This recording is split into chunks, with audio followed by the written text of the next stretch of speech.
Quem for a Brasília até o dia 24 deste mês não pode perder uma exposição com brinquedos antigos que foram líderes de vendas nas décadas de 60, 70 e 80. A mostra, montada em um shopping, atrai pessoas de todas as gerações. O clima era de nostalgia. Quem nunca brincou de Gênios, Topo Gigio, Batata Quente, Falcon, Suzy, Vara Mágica e Pula Pirata?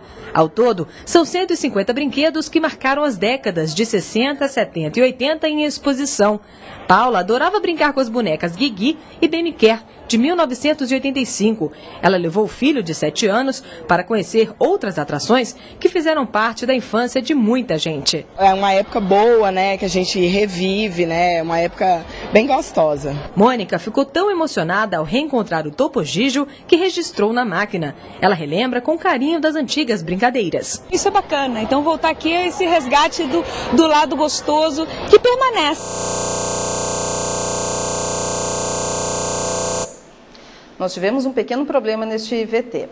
Um dos meios de comunicação mais democráticos da história do Brasil completou 60 anos no fim de semana. A TV brasileira nasceu em São Paulo. Hoje, mais de 95% dos lares brasileiros têm aparelho de TV. O veículo cumpre uma enorme função social no país e segue evoluindo. Sem dúvida, uma sessentona que soube se renovar.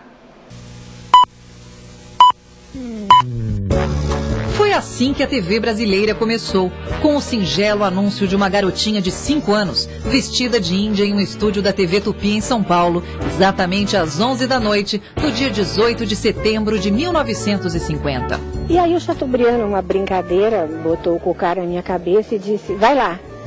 Eu fui e falei, boa noite, está no ar a televisão do Brasil. Fiz história sem perceber o que estava fazendo. Espectador não havia. Assis Chateaubriand pensou em tudo, menos no aparelho que permitiria que seu arrojado empreendimento pudesse ser visto. Mas não foi problema. Ele mandou importar 200 aparelhos e os distribuiu pela cidade. Sucesso! Meses depois, 7.000 famílias já tinham aparelhos de TV em São Paulo e no Rio de Janeiro. Só que na época, a programação era restrita ao período noturno. No dia 21 de dezembro de 1951, Sua Vida Me Pertence não entrou para a história somente por ser a primeira telenovela brasileira, mas por transmitir o primeiro beijo na boca entre os protagonistas Walter Foster e Vida Alves.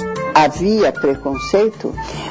O Cassiano Mendes, que era o diretor artístico, chamou o fotógrafo, que era lotado, era dos Diários Associados, lotado na TV Tupi. A foto do beijo, cadê? Ele falou, não fotografei, quem é que vai publicar uma coisa dessa? Não existe nem fotografado, nem em tape, porque não existia o tape, e nem filmado, não existe. Existe na memória da gente apenas. E nessa época, televisão só se fazia ao vivo. Teatro, novela, musicais, os telejornais, é claro, e até as propagandas. Depois de pouco mais de 10 anos, já se podia falar em era de ouro da TV, os grandes festivais de música. O Fino da Bossa com Elis Regina, a Jovem Guarda com o meu amigo Roberto Carlos. A entrega do maior prêmio da história da televisão brasileira, o Roquete Pinto, apresentado por Blota Júnior e Sônia Ribeiro. De lembrar o Roquete Pinto apresentado pelo Blota Júnior, pela Sônia, até me comove eu estar com você de frente e lembrar de uma pessoa que me foi muito grata.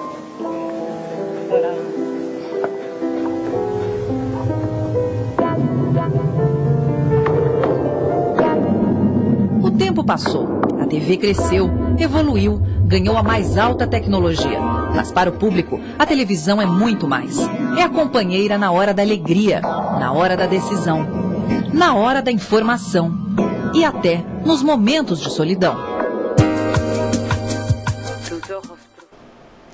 A Bienal de Arte de São Paulo já causa polêmica antes da abertura para o público no próximo sábado. A OAB tentou impedir a exposição de obras em que um artista mata personalidades, entre elas o presidente Lula. Como não conseguiu, a Ordem dos Advogados do Brasil vai à Justiça processar os organizadores da amostra.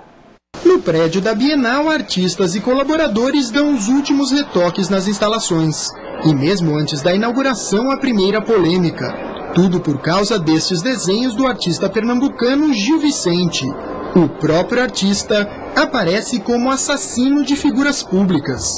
O ex-presidente Fernando Henrique Cardoso, o Papa Bento XVI e o presidente do Irã Mahmoud Ahmadinejad aparecem sob a mira de uma pistola. Já o presidente Lula é degolado pelo pernambucano. Uma forma, segundo ele, de representar a indignação contra quem poderia ajudar a melhorar o mundo. Deveria ter censura para o comportamento dessas pessoas.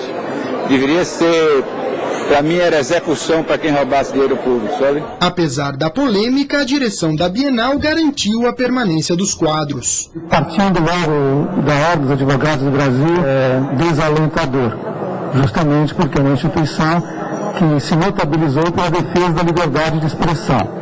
A Ordem dos Advogados do Brasil em São Paulo alega que as obras de Gil Vicente incitam o crime e a violência. Por isso pediu a abertura de um processo contra os organizadores da Bienal. Há limites para determinadas exposições. Não é porque alguém ofende uma outra pessoa em versos que pode fazê-lo. Este artista carioca viu o trabalho de Gil Vicente e reclamou da tentativa de censura. Então é uma questão do gosto, e o gosto não se discute. A gente tem que ter liberdade. O Ubra Notícias fica por aqui. Uma boa noite e até amanhã.